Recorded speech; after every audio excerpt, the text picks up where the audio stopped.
It's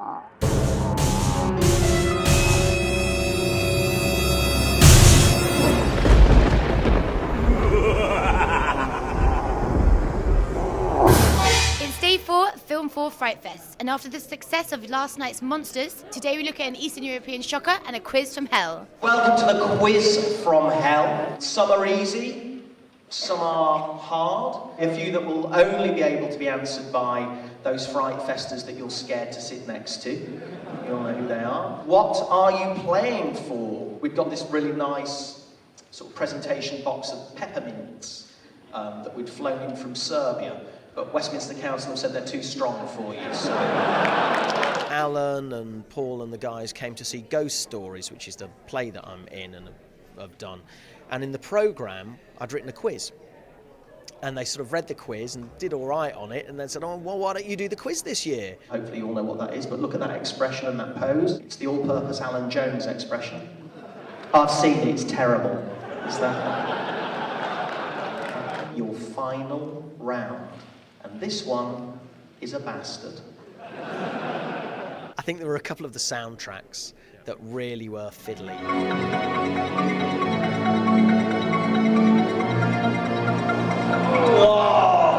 That and Codename Trixie. What was Codename Trixie released as in this country? Codename Trixie?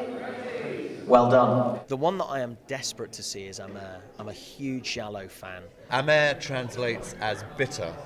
In French, so why that particularly? Because Amer is a sensitive movie and you have to watch it with your 5 senses, and Amer is the taste. In fact, we have tried to change the theater as the head of the character, so right now you are right in the head of the character, so you have to relax your brain and open your brain and to have a nice trip.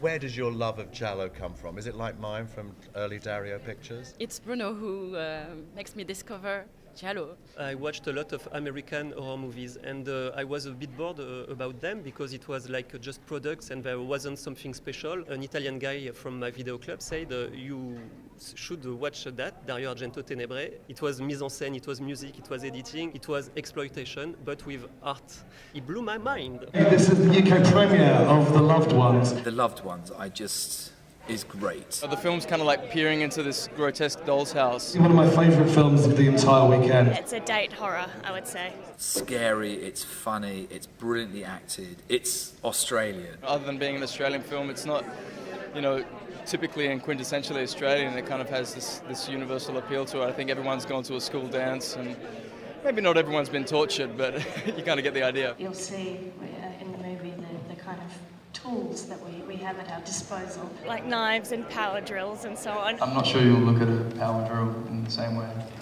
I felt like we didn't really know that we were making a comedy until we saw the final product. One of the things that makes it different from a lot of the other films is this kind of comic element that really, just when it gets unbearable, it kind of gets really funny as well. I find the film quite hilarious now. It's it's so bizarre and wacky. It's kind of hard to take yourself seriously when you're covered in tomato sauce and screaming.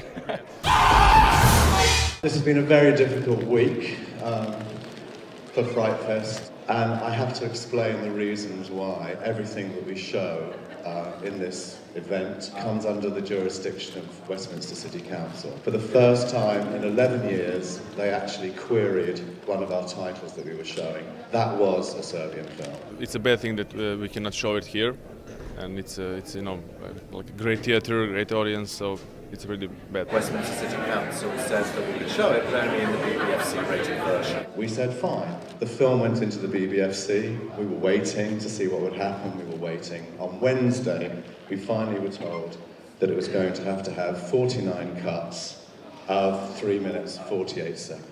They wanted way too many cuts taken out of it that was appropriate for a film festival of our international standing to actually show. I am not going to stand here and tell you out there that you are going to watch a heavily censored version of a film that we really stand by.